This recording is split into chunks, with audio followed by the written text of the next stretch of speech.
Welcome to Cancer and Peace.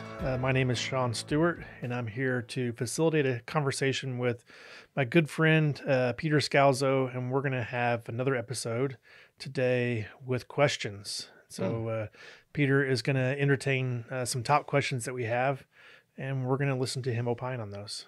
We are? I'm going Hopefully to. you're going to have to contribute some. I'll throw comments in that are... Opine sounds like a big word. So. Opine. Okay. I will spell it for you and then we'll move on. So to not bore those listeners, let's get right into this. Yeah, and let's see do where it. we go here. So the first question that was on the list is, will I suffer? Yes. Will I suffer? Yeah. Okay. Suffer for me, the word is a kind of a broad word. And so suffering for me can encompass emotional suffering, physical suffering, even spiritual suffering at times. Like to me, the word suffer means to experience pain. And so that can happen in all these different spheres. I'm going to assume right now I'll take the physical part of it. Let's do physical and emotional. I'm interested in... Okay, physical. Well, I just think that emotional. there is a huge emotional suffering that's going to happen here. Yeah. Yeah. So for me, I mean, I think it's helpful for me just to talk a little bit about my emotional health journey. So as I said before in another podcast, I started out as an emotion stuffer my whole life. So I stuffed fear, anger, sadness, joy, all of the positive and tough emotions.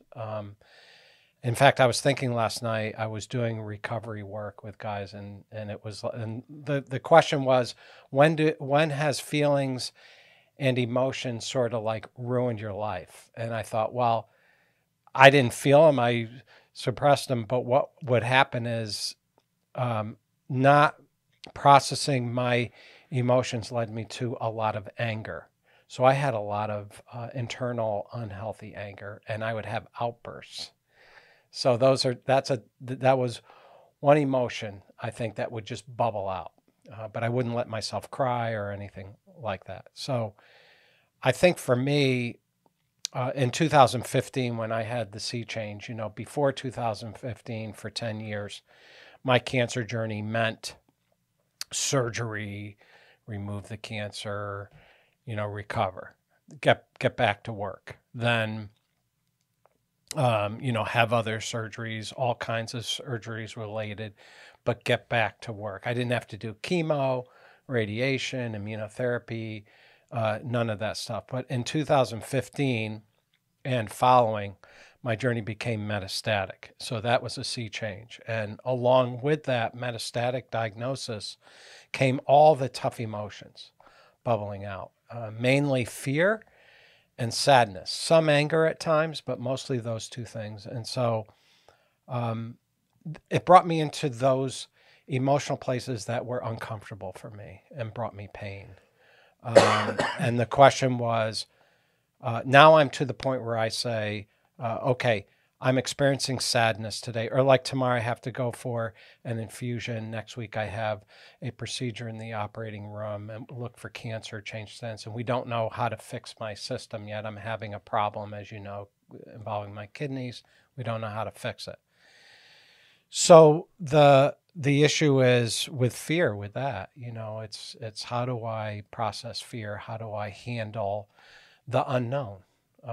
Fear, doubt, uncertainty, and can we just and because I think this is really really go back. Well, you're in the space and you've been fairly transparent with our listeners and viewers about your journey, and so next week your doctor is basically going in and he doesn't have a solution, but you have issues with the original plumbing that they had put in your body for your bladder, and he doesn't have, you have an unknown surgery coming because it's never been done before. Right. And because you've had so many surgeries, there's so much scar tissue, your doctor doesn't know how to fix it. Right. So literally you're being cut open with a hope of, or he's going to try to go in and figure out how to solve this. He's going to change stents, look for cancer, but hopefully he'll have a game plan, a strategy, because I don't know how many times it's ever been done where somebody's neobladder, internal bladder like mine is made of, intestinal tissue where it's failing. Mine is Yeah. failing. I can't get the urine out. Yeah. And it's meant for the past year I have felt sick. Even if you're watching podcasts that I've done before, I really haven't felt well for most of those podcasts. I've had pain in my kidney area and almost, when the kidneys aren't functioning right, they can't get the toxins out, and it's hard on your body. There's a lot of other issues. My reason for raising this isn't to right. It's to talk about it's the uncertainty. Yeah. It's right. Hey, you're not sitting here in a place of, hey, everything is great now. You're sitting here in a place of uncertainty, and even your doctors, I don't know how to fix this. I'm going to try to see if I can come up with a solution. Right. But I don't know how to fix this. And so there's a level of not fear per se that it can't be done, but you just don't know. You don't know where it's going to play out, how he's going to solve the issue, or if it can be solved. And so I think you've been suffering for this last year with the pain from this not working well, the solution that's been there not working well. And so you're answering the question of, will I suffer, with a yes in a big way. Mm-hmm. But when you think about emotional suffering, uncertainty is a big part of it. And so, and fear. Mm-hmm. But you mentioned early on, that you were a stuffer of emotions, especially prior to the sea change kind of experiences you had. And I was brought, as soon as you said that, I was brought to, the Brene Brown concept where she talks about you cannot selectively stuff emotions. Yeah. If you stuff anger, sadness, and fear, you, by definition, are also stuffing joy. Yeah. And so you can't do one without stuffing all those emotions, and you can't selectively pick, I'm going to just stuff these, but I'm still going to experience those. It doesn't work that way. Right.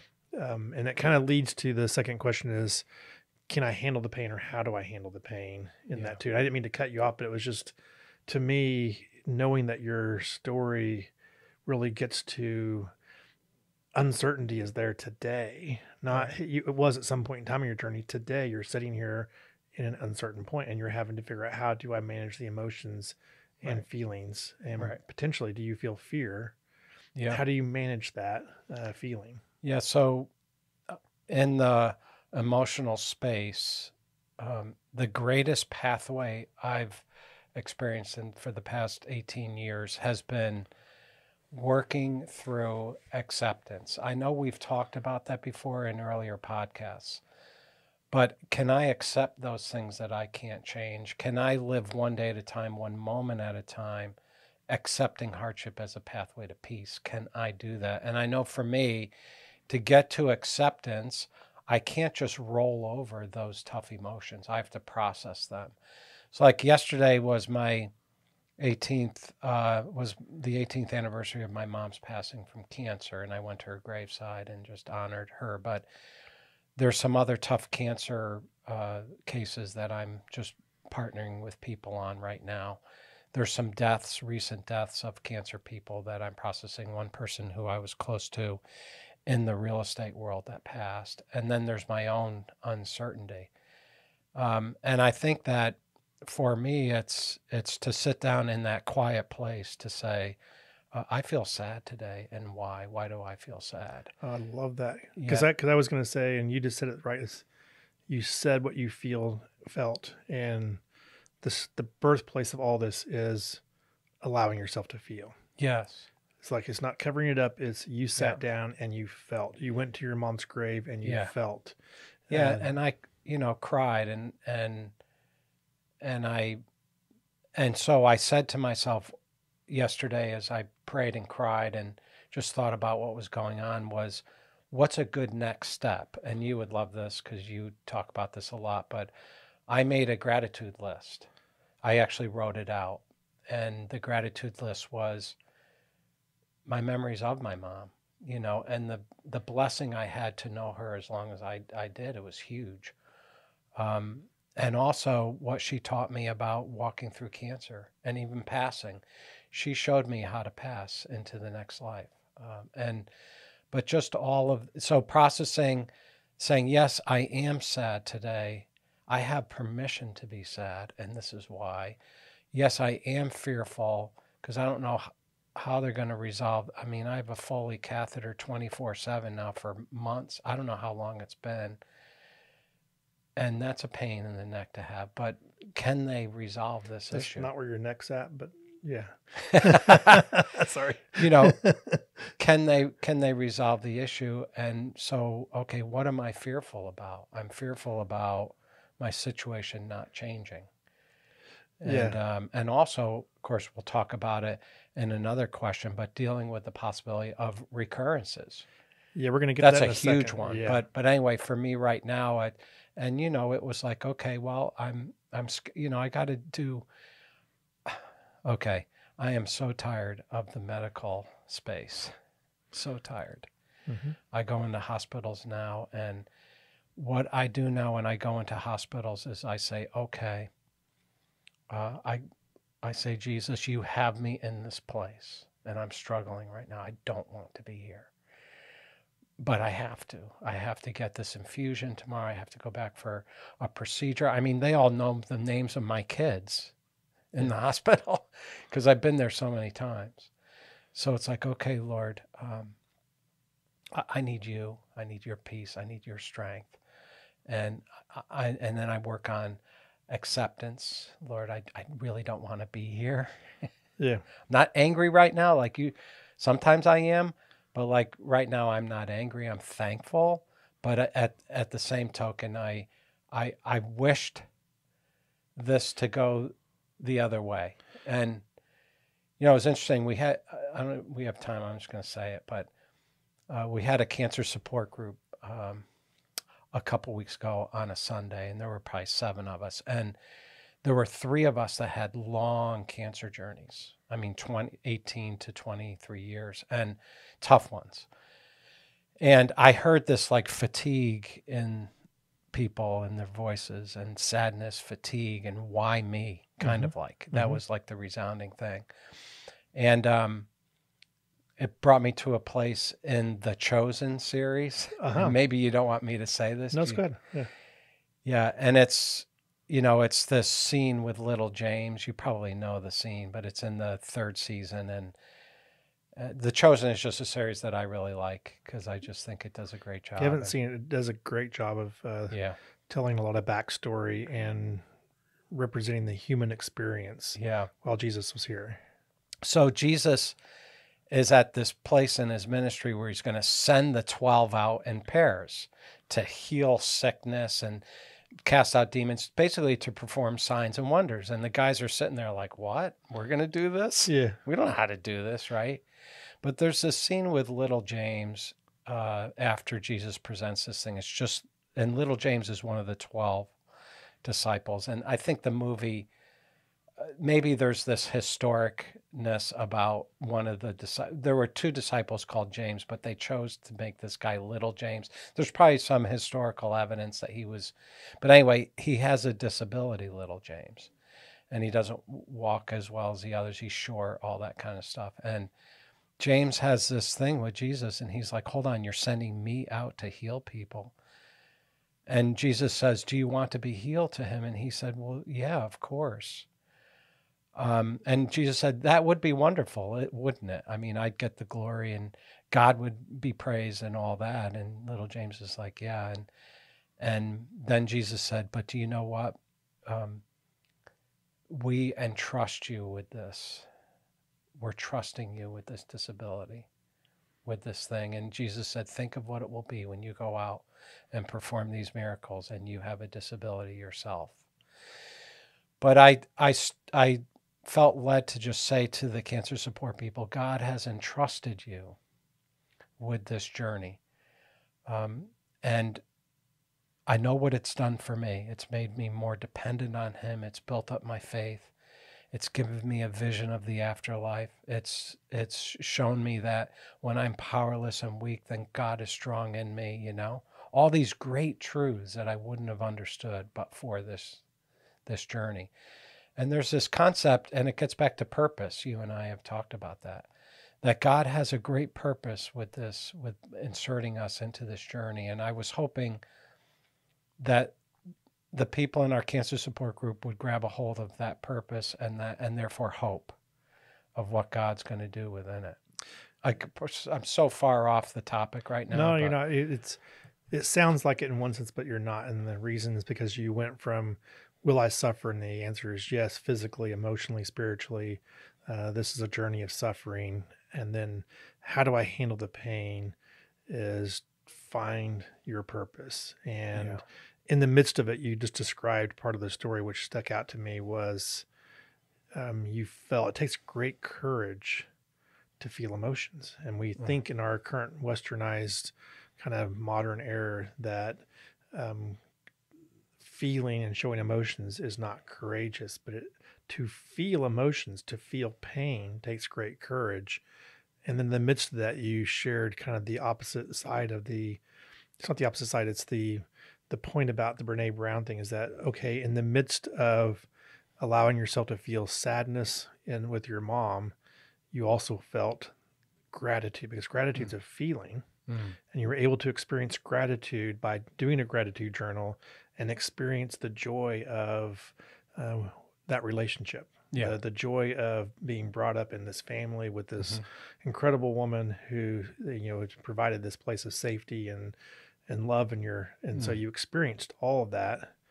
But the only way you could experience it is by experiencing the feeling of sadness too. And so you're describing the how, and you also describe, and when you understand your purpose, it helps you to walk in the pain. How do you handle the pain is recognizing that you've been called into something bigger than what the pain represents. Right. Which I love that. Like the value that you're telling all the cancer patients, the people who have cancer out there, and everybody on this podcast, you're basically saying to them, this is not without purpose.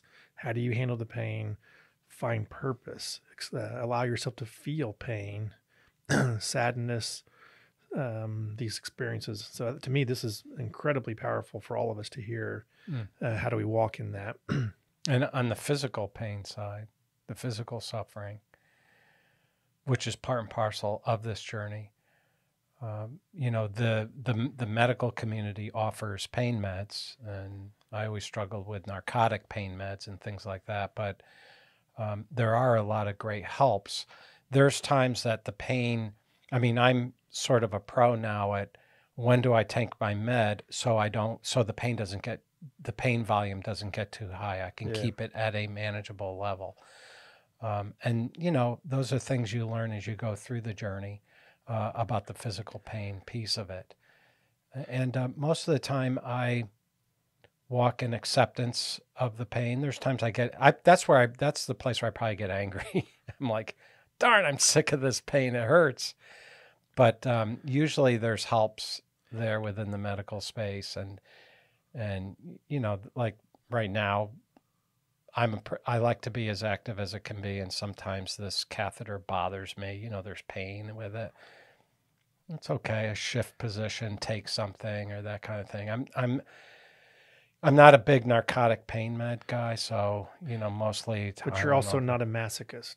Yes, there's a tension correct. here. I like. You're trying to put the tension out here of hey, don't go all one way. Right. There's something about endurance and accepting some pain here, but don't be a masochist. There's no reason for this to be in that space. We're in the modern era. There's ways of managing these extreme pain. It's about managing, right? And it's like if you're in pain, ask for the pain med. I want to, before we get too far away from this, because you started to answer this question, I think already. Maybe you completed it, but it was kind of the why me question. Yeah. Because I think it fits in a little bit with what you were talking with the cancer support group on. Yeah. It was in that space of the why me. And I don't know if there's something more you want to add then, but we had that question down. Yeah. And that's since it kind of fits in a little bit with purpose and so forth. There's something else you want to say in that space? Well, I just think with cancer, unlike some other journeys that involve pain, we all have experienced pain in our lives. Some of the pain we bring upon ourselves with bad choices, but cancer is one of those things where it just comes on you. And so what was, I'm sorry, Sean, just the question about the why me, because we actually we have denial beside it, but it also, you highlighted something that just responded to me when you gave Yeah, that message I mean, about purpose too. Because I think yeah, if you were to ask me this question, and I'm not the yeah, the host of this podcast, but I would still say the biggest message I would say is something that you were just giving out is like, because there's a purpose behind yeah, this that is greater than what you know. But I think yeah, there's more there, and I think there's something about the why me part when you speak about it from a terms of denial. yeah. There's, there's some scriptural principles which I love, like to give people, because of the comfort I've received, I can now give comfort to others. That's a wonderful purpose, to speak into the lives of others, the same comfort that I've received. I think for me, it gets down to the Job effect. And we had those 3 episodes on Job. Mm-hmm. And one of the things I love about Job is that he went through extreme pain and suffering, and he never found out why. Like, the why was never answered. And it was this surrender and trust. And I think I am forced to surrender and trust in Jesus when I don't have the why. Let's say, why me? Okay. But the issue for me is there seems to be a beauty in just depending on Jesus even when I don't have the answer. There seems to be a beauty. It's almost like a child with their parent, who the parent says, hey, don't go near X, right? But the child doesn't perceive danger, let's say. But the child obeys. So you're saying Twitter is dangerous? Sorry, I did throw a dad joke in here. So don't go near you can't say X anymore. You have to say don't go. I'm near. Apologizing for sure. But for me, yes. But there's a beauty in trusting God and trusting Jesus, even when you don't have the outcome, the answer, the why. But I do like that scene in The Chosen of that Jesus is going to entrust this difficulty, hardship to this person. And that it's going to build dependence and trust on Jesus if we choose to do that. And we had that verse in James, which I love, is the fact that endurance will grow, patience under suffering. And it says, so let it grow and you will be complete. So there's this concept of emotional and spiritual maturity and dependence on Jesus that you can't find. I don't know where you would find that anywhere else, but in this place of hardship where you're trusting in God and you're being patient, and because patience under suffering involves acceptance and trust, right? I'm going to accept that you have my best interests at heart. I'm going to trust in you. I'm going to deal with my emotional life, but I'm going to trust that. And I think sometimes in the evangelical circles, when people are like, oh, we're going to pray this away, we're going to do this, we're going to do that, that's fine. I love healings as much as anyone else, but that may not be God's story for that person. God may want that person to walk through that trial of pain and suffering because he wants to build in that person. So you muddied the water, and it's on our list. So that's one of our questions, and we have 2 questions that I'll do to finish up this episode today. Yeah, and that is, should I pursue faith healing? Yeah. Exactly where you were at. Yeah. So you can give some context to that. Should we pursue faith healing? Yeah, is kind of a question that is worth talking about, and what is pursue? Like, how far should you pursue? If the answer is yes, and a little bit. I mean, I'm going to carve a path through this because I have people in my life that are hardcore faith healers all the way to just pray and we're not sure what's going to happen. And you are a walking miracle. Yeah. So I watched my mom, I watched loved ones. I've gone to faith healers before. I've watched their predictions be untrue. Yeah. Most of the time. Yeah. I've had people pray over me with the gift of healing, and their prayers were completely false for what reality was when I woke up from the surgery. So I don't put great stock in that kind of thing, but I do think that God will put a special anointing or maybe a special concern on a believer's heart, and they want to pray. I've had that many times where someone says, "Hey, God, I think God is telling me to pray over you." I'm always receptive to prayers, always. Mm-hmm. And people want to anoint me with oil. Come on, I am open to what God wants to do in my life. Open to it. I just think that my experience with it has been a lot of false hope, a lot of times where people were given words that they would be healed, and in fact, they weren't healed. And I've dealt with the aftermath of that on several occasions. Yeah. Where the person was, lost their son, lost their best friend, and there was a lot of anger involved. There was someone I know very well walked away from their faith over it. So this kind of like speaking for God and I guarantee healing and God's going to do X, I don't think too highly of it, but I'm respectful. I'll throw in my own 2 cents on this because I obviously, I think I've shared this on this podcast before. My mom had died from, breast cancer that relapsed into her lungs, in the few weeks before she died, similar things, some, highly religious people of great faith came and said, "Hey, you're going to be healed." And it was, 2-3 weeks later, she passed. And, we, coming from a Christian worldview, believe that, hey, in one sense, she has been healed.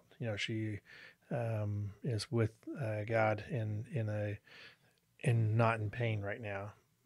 And the reality of what they meant was that she was going to be physically healed of her cancer this side of eternity, and that was false.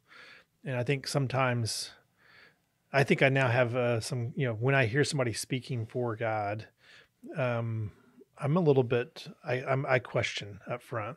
Our question was, should I pursue faith healing? Yeah.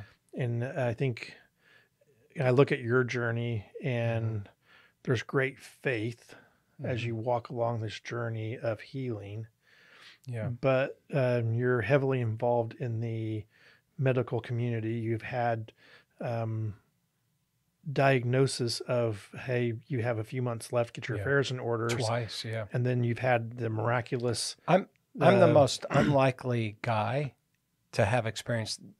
Truly, my doctors have said this is a miracle. That's why I called you a walking miracle. Yes. Yeah. So, and yet I've not pursued faith healing. In fact, I've gone to Jesus more often than not saying, if you want me to come be with you, I'm more than happy to do that. Well, you said something I think that helps parse this a bit, because for those of us who come from a Christian worldview, there is scripture that just talks about, hey, go to the leadership, be anointed with oil and prayed over. And that's why I wanted to reiterate, you have said, hey, I'm very open to that. Yes. But that's not slight. There's a difference between that and somebody coming in and saying, you're going to be healed. God told me. Right. And what you're saying is most of your experiences with that that's false. That's been a false, and you're going to be healed in this moment this way. And that's my experience too. I think 90-something% they've been wrong. And so I think reason why I wanted to parse this a little bit was our question is, should I pursue faith healing? And I think my answer to that, and I think what you've demonstrated in your life is yes. Mm-hmm. You should not faith healing to go to the latest faith healer and see if they can give you a miracle, but go put your trust in God and ask for healing. Yes. Yes. The answer is unequivocally yes. I think is what you would say. Yes. Absolutely. You're saying that today, but I think understanding what pursue means a little bit may mean go put my hope in just chasing this. I think both of our answer would be no, don't chase, trust God. And it's not a chasing after something. And when you hear somebody say, God told me, be leery, I think it might be something I say. I think. And I've traveled in these circles for 18 years, and I'm not jaded, but I'm definitely cautious. Cautious is better than leery. Yes. Cautious. Yeah. Cause I've seen it unfulfilled so often. Yeah. But like, I'll just, the elders and pastors of the church that I go to right now, we had a all-night prayer vigil for May. Yeah. 21 of them in a row. Yeah. I lasted till 5 a.m. in the morning, anointing with oil, but also having communion, worship and everything. And it was just a beautiful time. And I was just so open. I'm like, Lord, I am totally open. If you want to heal me physically on this earth, I know where I'm going when I pass. And I know what the doctors are saying, terminal, everything. But Lord, you are in charge. You are the one. So I surrender my life to you, everything about it. That was my, when Jesus said, I commit my spirit to you on the cross. Yeah. I do that. Lord, I commit to you my soul, my spirit, my body, everything, whatever you want to do with it. And God has, it still baffles my doctors. I want to parse this a bit too, because I think there's something that's, because in the faith healing segment, I think it's wise to really seek God in this journey. That's one of the ways I think peace is in that. We talk about faith a lot, but it's also faith in God's will, his purpose, his plan. And so I think maybe the tension here isn't whether or not we pursue faith healing or not, or that we seek God in this, but it's also the surrender. And faith is about surrendering to his will. And we've talked about that we did the serenity prayer, but whatever God's will is, that's what we're putting our faith in, is in him and his will for our lives. Not as I would have it. Yeah. Is something we say a lot in the serenity prayer. And that's where there's great peace in that. And by understanding that there's a group of people that will say, hey, if my faith, which I think what they mean is my will and my trust in myself and my beliefs are strong enough that I'll be healed. And my thoughts on that is that that's a false position. I don't believe that's a right position. I do believe, though, that if we put our trust in God's will, his will is going to happen no matter what. Right. And that's what our faith really is. And that's where there's real peace, is getting connected with his will. So I like the way you talked about it. It's like you had an all-night prayer vigil. You pursued God. You're asking for healing. Oh, absolutely. You're deeply connected, but your words were still the words that Jesus gave. It's like, not my will, but yours. Yes. Whatever your will is. Right. If you want to heal me, I'm going to lean into that 100%. And guess what? Maybe not that moment. Yeah. But he has made you a walking miracle. Yeah. And, there are the parts of evangelicalism that believe that Jesus did promise physical healing on this earth, and you have to, whether it's the right kind of faith or say the right prayer or even quote the right scriptures. I've read the books and I've quoted some healing scriptures and things like that, but I never felt like that was the guarantee, to beat cancer. Well, I'll tell you this, if it is, why is the death rate 100%?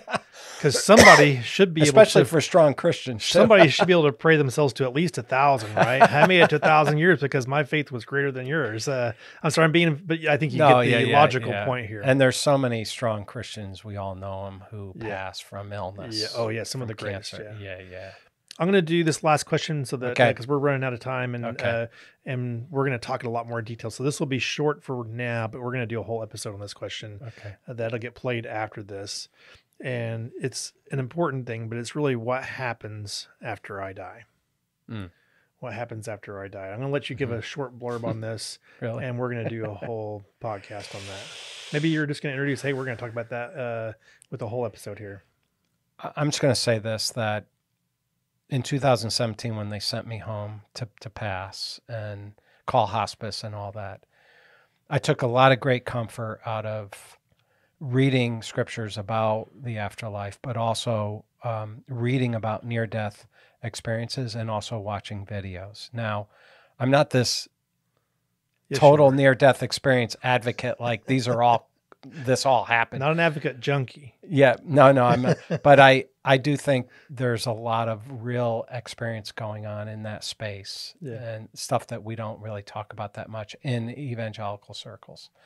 But I'm just going to say this. Is there an afterlife? Absolutely. Yeah, we're going to talk a bunch about this. Yeah, there's great hope and of something beautiful that God has for us is really what your answer is in this short. And so you're going to talk a lot about this. We're going to share a lot about this in the coming episode. So that's all the questions we're going to talk about today. We're going to cover several more. We have a nice little list we're going to go through and just pick Peter's brain. So thanks for sharing. There's not much there to pick, but thank you. It's been picked out enough by, we're all going to act It's like all crows. We're going to act crows. We're just going to keep picking though until it's gone. So enough said, right? Yeah. So thanks for listening. That's a wrap for today. Thanks, Peter, for sharing your life. Yeah. If you want more resources, please go to cancerandpeace.com. And we've got all kinds of support options. Peter's book and Emotionally Healthy Spirituality, Celebrate Recovery, and many more. So take a look. So thanks so much for listening. Thanks, Sean.